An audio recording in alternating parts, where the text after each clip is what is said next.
c'est le petit matin. Aux 4 coins de la France, il fait encore nuit. À 9 portes, la police tambourine. Ce 8 décembre 2020, le pays est encore confiné car la pandémie fait rage. Mais Covid ou pas, les flics vont cueillir leurs terroristes d'ultra-gauche. Les 9 ne se connaissent pas. Et pourtant, il et elle sont au début d'une histoire qui va engloutir 3 ans de leur vie. Je suis Violette Voldoir. Je suis Pierre-Louis Collin. Vous écoutez Rien à déclarer, un podcast original de Radio Parleur. Dans cette enquête en 5 épisodes, je vous emmène à la rencontre de celles et ceux qu'on appelle les inculpés du 8 décembre.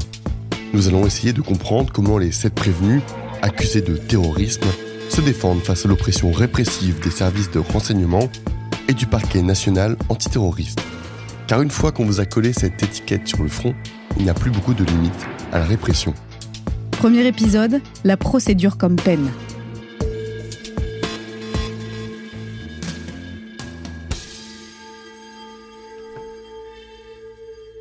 Donc c'est un petit matin de décembre, il est 6h, j'entends du bruit, j'entends chuchoter au rez-de-chaussée. Je réveille du coup mon copain qui est à côté. Du coup j'arrive en bas des escaliers et là je me stoppe net. Il y a des fusils d'assaut qui me braquent. Ma chaîne a commencé à aboyer et j'ai entendu la fille qui habitait le logement d'à côté du mien se mettre à hurler et j'ai entendu gueuler « police, police ». J'ai vu une trentaine de mecs surarmés en randonnant dans les escaliers. Et quand ils m'ont vu, ils ont tous commencé à péter les plombs, à hurler « y a quelqu'un, bouge pas, contre le mur !» Au niveau du bruit, je sais pas trop, je pense que c'est le silence. Enfin, dans ma tête, en tout cas, je pense que c'était silencieux. Il y a des lumières qui balayent la pièce, et du coup, j'hallucine, quoi. Donc, je m'arrête. Et ça m'a paru hyper long, plusieurs secondes, alors qu'en fait, je pense que ça a duré vraiment une fraction de seconde. Et donc là, mon copain déboule devant moi dans les escaliers. Et je passe devant elle et je me fais attraper par le t-shirt, je me fais traîner au sol par les cheveux. Direct braqué, alors je sais pas ce que c'est comme fusil d'assaut, mais ça fait assez bizarre d'avoir un truc pointé juste au-dessus de sa gueule. Assez vite aussi, ils disent le mot ou DGSI ou terreau en tout cas. Donc on est assez vite dans le bain.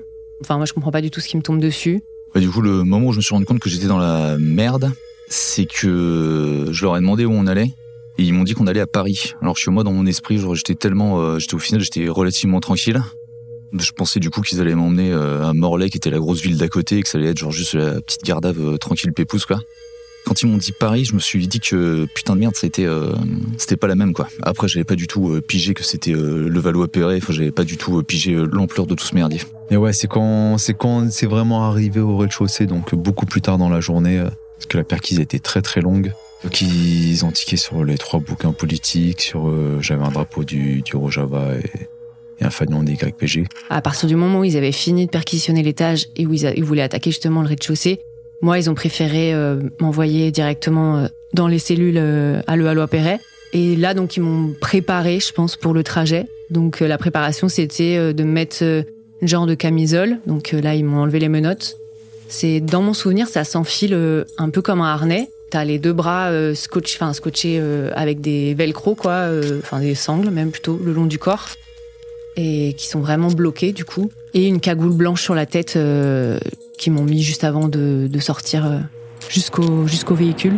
Et ensuite le train, sauf que nous on est avec tous les voyageurs et c'est le contrôleur en fait qui leur a trouvé un truc discret parce que là on était à 2 personnes cagoulées avec le masque de ski et la camisole au milieu du wagon avec les gens. Ça devait être genre un peu flippant pour eux quoi. Et du coup on était calés dans une autre pièce du TGV là où on était vraiment tout seul.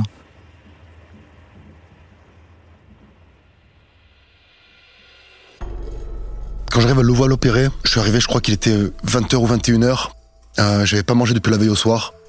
Ils m'ont foutu dans une cellule et ils m'ont sorti de la cellule, je crois, une demi-heure ou 3 quarts d'heure après pour passer le premier interrogatoire.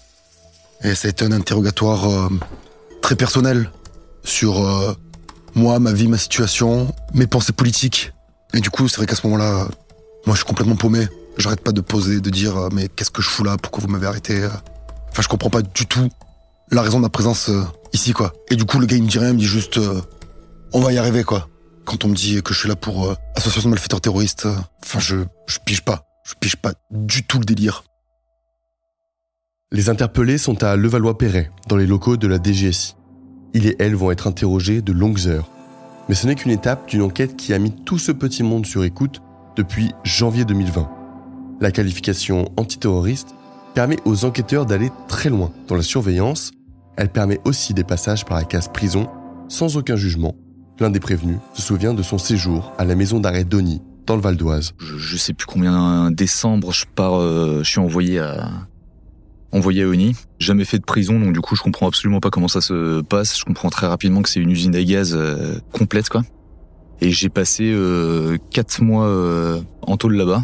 Au début, j'étais en DPS, détenu particulièrement surveillé, sauf que je le savais pas. Et puis même on me l'aurait signifié, j'aurais absolument pas su ce que ça impliquait. Et après la période de 10 ou 14 jours aux nouveaux arrivants, au final, j'ai été calé avec les autres taulards lambda. Pourtant, ces prévenus n'ont rien de taulards lambda.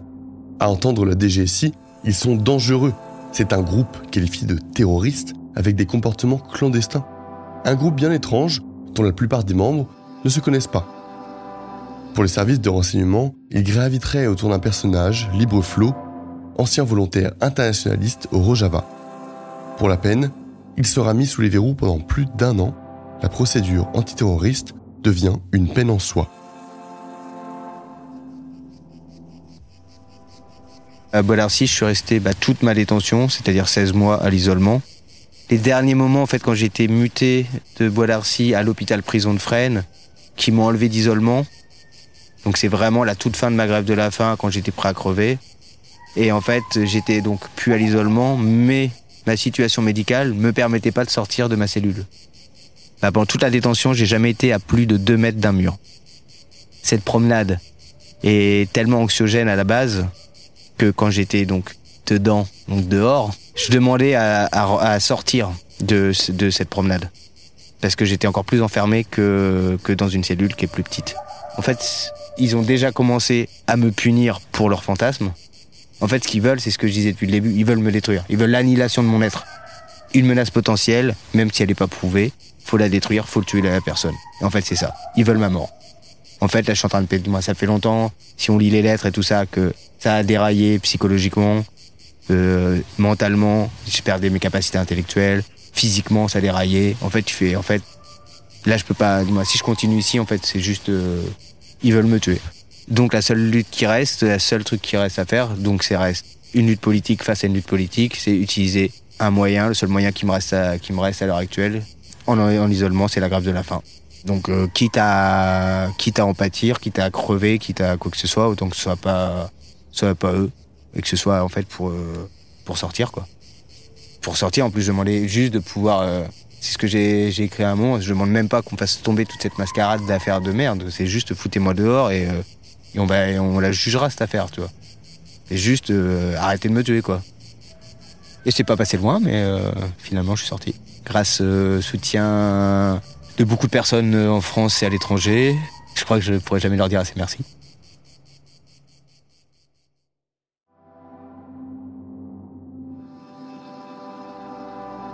Si il et elle étaient 9, il n'y a plus que 7 personnes renvoyées devant le tribunal pour délit d'association de malfaiteurs en vue de la préparation d'actes de terrorisme.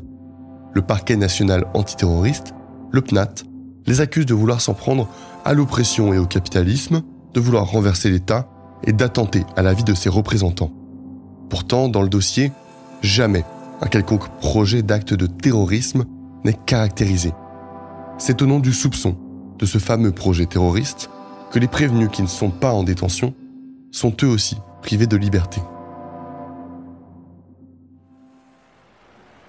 Il y a aussi tous ces contrôles judiciaires. Le contrôle judiciaire, c'est quoi ? C'est pas seulement le simple fait de pas pouvoir se voir entre coprévenus, c'est le fait de devoir demander à un juge pour pouvoir aller voir sa mère, c'est le fait de devoir demander l'autorisation pour aller voir un spécialiste médical à 50 km de chez soi, c'est le fait de devoir se rendre toutes les semaines dans un commissariat, d'être pendant ce temps-là soumis à des surveillances quand même, et j'en passe. Donc oui, la procédure, c'est évidemment la peine.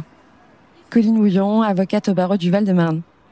Le caractère invivable de ces détentions provisoires, c'est les condamnations qui ont été rendues concernant 2 détentions provisoires. L'une des personnes a attaqué l'État en raison des fouilles à nu multiples qu'elle subissait. Elle a gagné devant le tribunal administratif et l'État français a été condamné en raison de ces fouilles à nu à répétition sans raison valable. Et l'autre a attaqué l'État français également en raison du maintien à l'isolement administratif qui a été fait de manière systématique et sans aucun suspense, alors même que le juge judiciaire n'avait pas ordonné d'isolement judiciaire.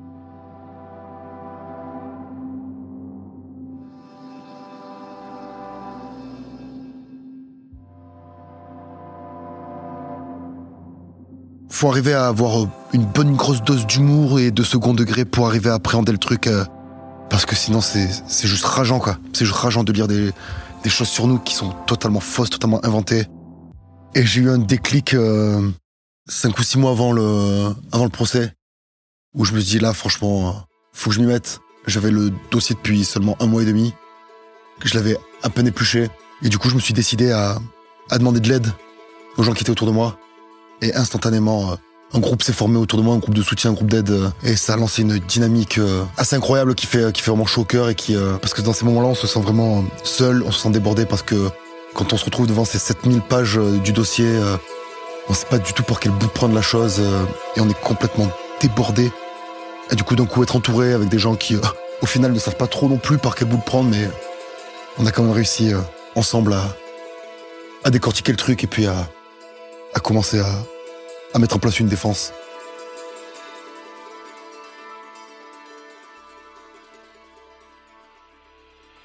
Se défendre collectivement avant et pendant leur procès qui s'est ouvert à la 16e chambre correctionnelle le 3 octobre dernier. 3 semaines d'audience pour aller décortiquer des faits de vol de sacs d'engrais, de confection d'explosifs, de détention d'armes sans permis et surtout d'idées politiques non conformes avec la sécurité de l'État. Dans le prochain épisode de Rien à déclarer, les inculpés du 8 décembre racontent comment l'obsession des services de renseignement et du parquet national antiterroriste pour ce qu'ils appellent l'ultra-gauche a enclenché une spirale infernale. Une enquête en 5 épisodes de Pierre-Louis Collin, écriture et production Pierre-Louis Collin et Violette Voldoir, réalisation Arthur Faraldi.